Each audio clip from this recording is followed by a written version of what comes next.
তাহলে এখন আমরা অর্থের সমমূল্য নিয়ে আলোচনা করব। অর্থের সময় মূল্য, ঠিক আছে। তাহলে আমাদের এখানে বর্তমান মূল্য এবং ভবিষ্যৎ মূল্য এই দুই ধরনের অঙ্কগুলো আমাদের বেশি আসে পরীক্ষায়। তো আমরা ডিটেলস এগুলো নিয়ে আমি ক্লাস নিয়ে আসবো, তবে যেহেতু কালকে পরীক্ষা আমি ডিটেলস যাচ্ছি না, জাস্ট সূত্রগুলো দিয়ে আমরা দু একটা সৃজনশীল অঙ্ক দিয়ে আমরা এগুলো বুঝে নেব, ঠিক আছে। তাহলে অর্থের সমমূল্য অঙ্ক করার জন্য আমাদের দুই ধরনের সূত্র লাগবে।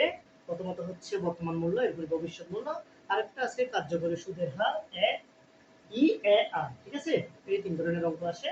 তাহলে এখন আমরা বর্তমান মূল্যের সূত্রটা শিখব। পিবি। পিবি মানে হচ্ছে প্রেজেন্ট ভ্যালু, এটার বাংলা হচ্ছে বর্তমান মূল্য।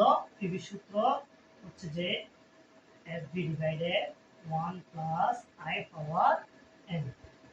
আরো একটা সূত্র রয়েছে PB equal FV divided 1 plus I divided n into n n। অর্থাৎ এটা যখন চক্রবৃদ্ধি সংখ্যা বলে দিবে, কি বলে দিবে? চক্রবৃদ্ধি সংখ্যা বলে দিবে, ঠিক আছে। কি বলে দিলে? চক্রবৃদ্ধি সংখ্যা, ঠিক আছে। কি বলে দিলে? চক্রবৃদ্ধি সংখ্যা বলে দিলে আমাদের এই পিবি সূত্রটাকে কি করতে হবে? i কে m দিয়ে ভাগ করতে হবে, n কে m দিয়ে গুণ করতে হবে, ঠিক আছে।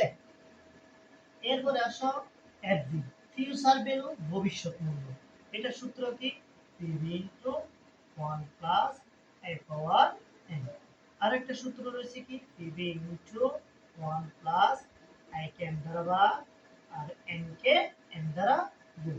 এটাও কি? ওই যখন চক্রবৃদ্ধি সংখ্যা বলে দিবে, যখন কি চক্রবৃদ্ধি সংখ্যা বলে দিবে। তাহলে খেয়াল করে দেখো, এই চারটা সূত্র খুবই গুরুত্বপূর্ণ দেখার জন্য। বর্তমান মূল্যের দুইটা, ভবিষ্যৎ মূল্যের দুইটা। তো দুইটারই আমাদের একটা একটা চক্রবৃদ্ধির সূত্র রয়েছে। চক্রবৃদ্ধি বললে এটা বসাবো, আর অন্যটা এটা বসাই দিব। তো ফিউচার ভ্যালুতে চক্রবৃদ্ধি বললে এটা বসাবো, অন্যটা এটা বসাই দিব, ঠিক আছে।